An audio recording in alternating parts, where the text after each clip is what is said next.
बहू घर तुम्हारा है तो पैसे मेरी बेटी के क्यों? अजी सुनते हो मैं क्या कह रही थी? सारा दिन अखबार और फ़ोन में घुसे रहते हो। कुछ ध्यान भी है कि घर में क्या चल रहा है? घर में चलने और चलाने के लिए तुम ही काफ़ी भाग्यवान। मुझे क्यों जबरन घसीट रही हो? आपको ना घसीटूँ तो क्या पड़ोसी को घसीटने जाऊँ? अपने घर के मामले में यहाँ जाने क्या क्या चल रहा है, और आपके कान पर जू तक नहीं रेंग रही है। मतलब मैं अकेली पागल होती रहूँ और आप खुद में डूबे रहेंगे। रिटायरमेंट के बाद अब 24 घंटे 365 दिन तुम्हारे ही साथ होता हूँ, फिर भी तुम्हारी शिकायतें खत्म नहीं होती। अच्छा चलो बताओ, ऐसी कौन सी बात हो गई जिसके लिए तुम बात को जलेबी की तरह घुमाई जा रही हो? साफ साफ बोलो ना। राघव और बहू जो रोज रोज कह रहे हैं उस पर आपका ध्यान नहीं जा रहा? इतने भी भोले तो नहीं है ना आप?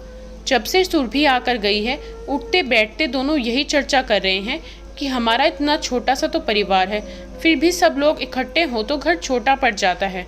घर छोटा है, घर छोटा है, 100 बार बोल चुके हैं दोनों, पर आपको सच में कुछ समझ नहीं आया क्या?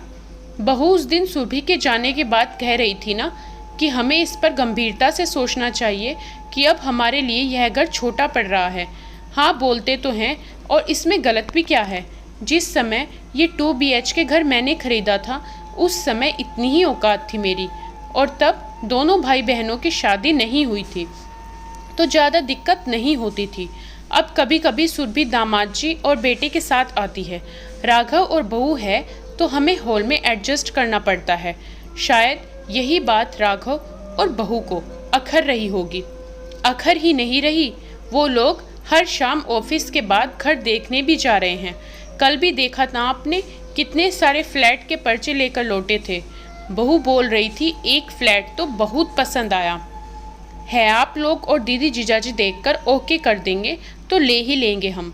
राघव भी बोला हाँ मम्मी, बहुत अच्छी लोकेशन भी है और अच्छी सोसाइटी भी। तो अच्छी बात है ना, हमारे बच्चे इतने समझदार हो गए हैं, घर पसंद कराए, तुम्हें तो खुशी होनी चाहिए। उल्टा तुम शिकायत कर रही हो।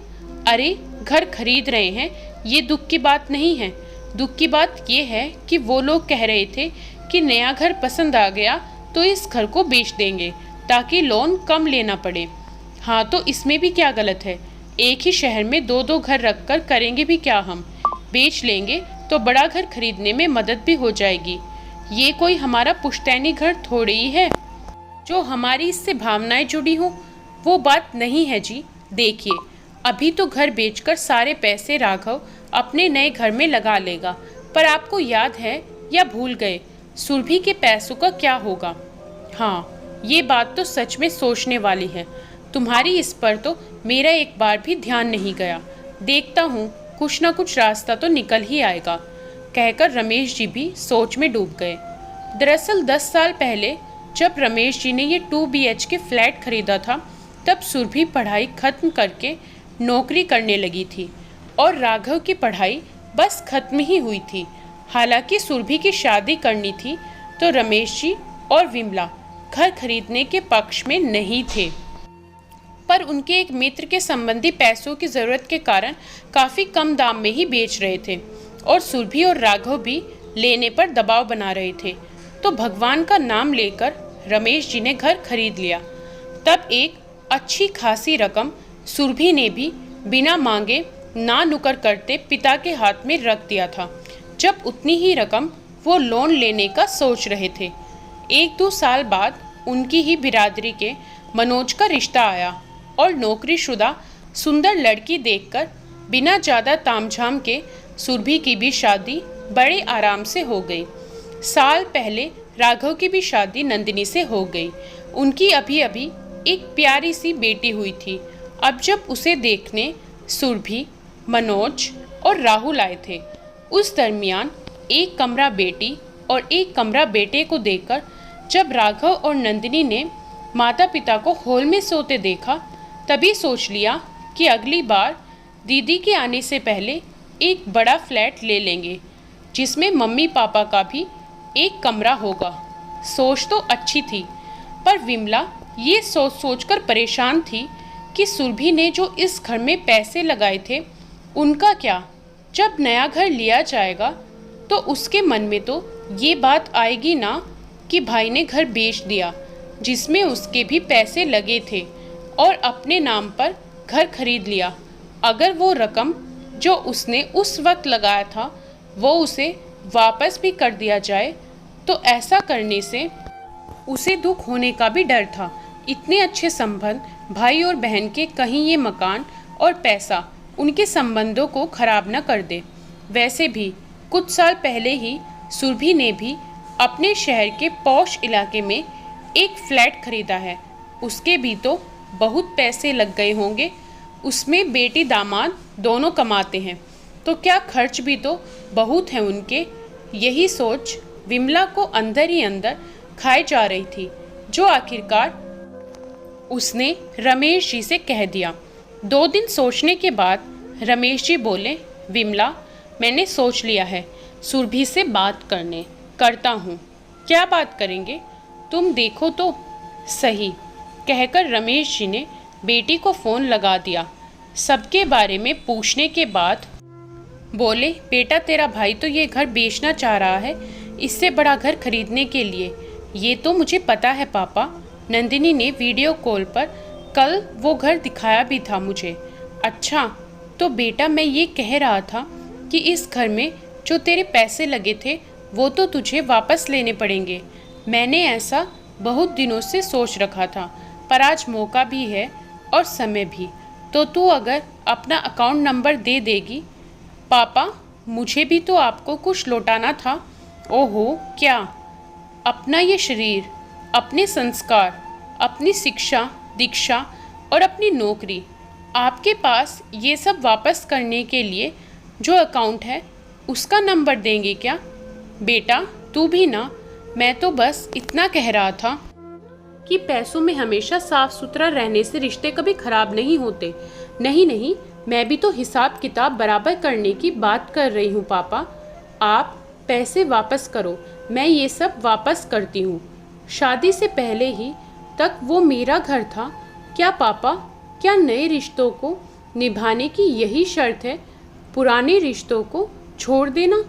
घर बदल जाएगा तो क्या मायके और रिश्ते भी बदल जाएंगे? रुलाएगी क्या अपने पापा को? देख बिट्टो, थोड़ा व्यवहारिक होकर सोच। तूने भी तो अभी घर खरीदा है, तेरे पर भी खर्चे हैं, जिम्मेदारियां हैं। माना राघव तेरा भाई है, पर वो भी तो अब शादीशुदा है, उसे भी तो अपनी जिम्मेदारियों का एहसास होने दे।